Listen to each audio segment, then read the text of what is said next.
پاکستان میں دہشت گردی کے حالیہ واقعات نے سیکورٹی اداروں کو یہ نتیجہ نکالنے پر مجبور کر دیا ہے کہ داعش خراساں ملک کے لیے تحریک طالبان پاکستان سے بھی بڑا خطرہ بنتی جا رہی ہے۔ انٹیلیجنس حکام کے مطابق اس تنظیم کی آپریشنل مہارت، جدید ٹیکنالوجی کے استعمال اور شہری اہداف کو نشانہ بنانے کی حکمت عملی اسے روایتی دہشت گرد گروہوں کے مقابلے میں زیادہ مہلک بنا رہی ہے۔ سیکورٹی ذرائع کا کہنا ہے کہ اسلام آباد میں 6 فروری 2026 کو ایک امام بارگاہ میں ہونے والے خودکش حملے اور سامنے آنے والی تحقیقات نے اس خطرے کی سنگینی کو مزید واضح کر دیا ہے۔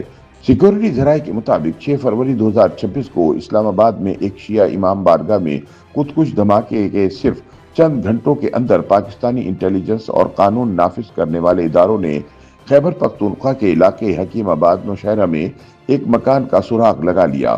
سیکورٹی حکام کے مطابق یہ وقت کے خلاف وہ دور تھی جس میں تکنیکی ڈیٹا، لوکیشن کوارڈینیشن اور مشتبہ رابطوں کی مدد سے ہدف کی نشاندہی کی گئی۔ رات گئے سیکورٹی اہلکاروں نے مکان کا محاصرہ کیا اور اندر موجود افراد کو ہتھیار ڈال کر باہر آنے کی ہدایت کی۔ ابتدائی طور پر ایک شخص نے دروازے کے پیچھے سے ہاتھ بلند کر کے گرفتاری دینے کا اشارہ کیا، تاہم اگلے ہی لمحے اس نے 9mm پستول سے فائرنگ شروع کر دی۔ فائرنگ کے نتیجے میں پولیس کے ایک اسسٹنٹ سب انسپیکٹر موقع پر جاں بحق جبکہ 2 انٹیلیجنس اہلکار زخمی ہوئے۔ جوابی کارروائی میں حملہ آور مارا گیا، تاہم مختصر جھڑپ کے دوران مکان کے اندر موجود افراد کو موبائل فون اور دیگر شواہد ضائع کرنے کا موقع مل گیا۔ بعد ازاں ہلاک ہونے والے کی شناخت یوسف عرف قاسم المعروف ادریس کے نام سے ہوئی، جو کالعدم شدت پسند تنظیم اسلامک اسٹیٹ خراساں یعنی داعش خراساں کا باجوڑ ریجن کا سربراہ اور امام بارگاہ پر حملہ کرنے والے خودکش بمبار کا ہینڈلر تھا۔ اس کے سر کی قیمت 1 کروڑ 20 لاکھ روپے مقرر تھی۔ انسداد دہشت گردی حکام کے مطابق یہ سیل نہ صرف حالیہ حملے بلکہ کئی ٹارگیٹڈ کلنگ اور خودکش کارروائیوں میں بھی ملوث تھا۔ تحقیقات کے دوران یہ انکشاف ہوا کہ گروہ نے قبائلی ضلع سے نکل کر گجرانوالہ، لاہور اور پھر نوشہرہ تک اپنے ٹھکانے تبدیل کیے۔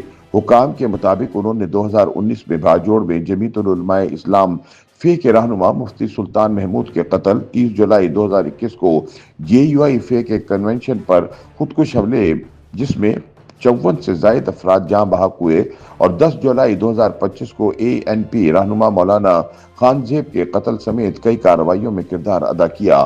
تفتیش کاروں کا کہنا ہے کہ گروہ کم از کم 15 پولیس اہلکاروں اور 2 جولائی 2025 کو نوگئی کے اسسٹنٹ کمشنر کے قتل میں بھی ملوث رہا۔ سیکورٹی حکام کے مطابق ادریس پیشے کے اعتبار سے درزی تھا اور طویل عرصے سے اداروں کی نگرانی میں تھا، مگر وہ مستقل مقام تبدیل کرنے، خواتین اور بچوں کے ہمراہ نقل و حرکت اور قلیل مدت کے لیے کرائے کے مکانات لینے کی حکمت عملی سے گرفتاری سے بچتا رہا۔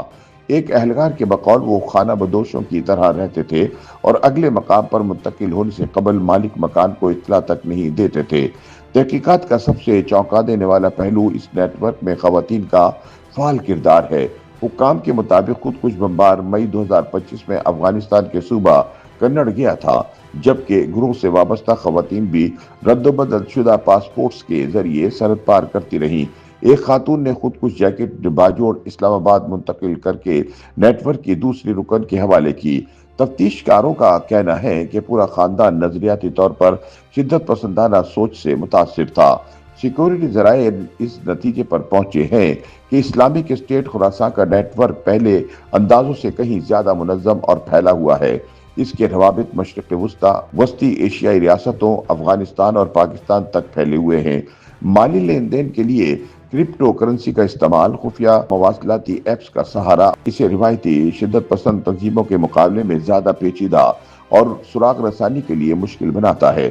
انسداد دہشت گردی حکام کے مطابق صلاحیت، نظریاتی وابستگی، وسائل، آپریشنل مہارت اور بڑے پیمانے پر ہلاکتیں کرنے کی استعداد کے اعتبار سے داعش خراساں اب تحریک طالبان پاکستان سے بھی بڑا خطرہ بنتی جا رہی ہے۔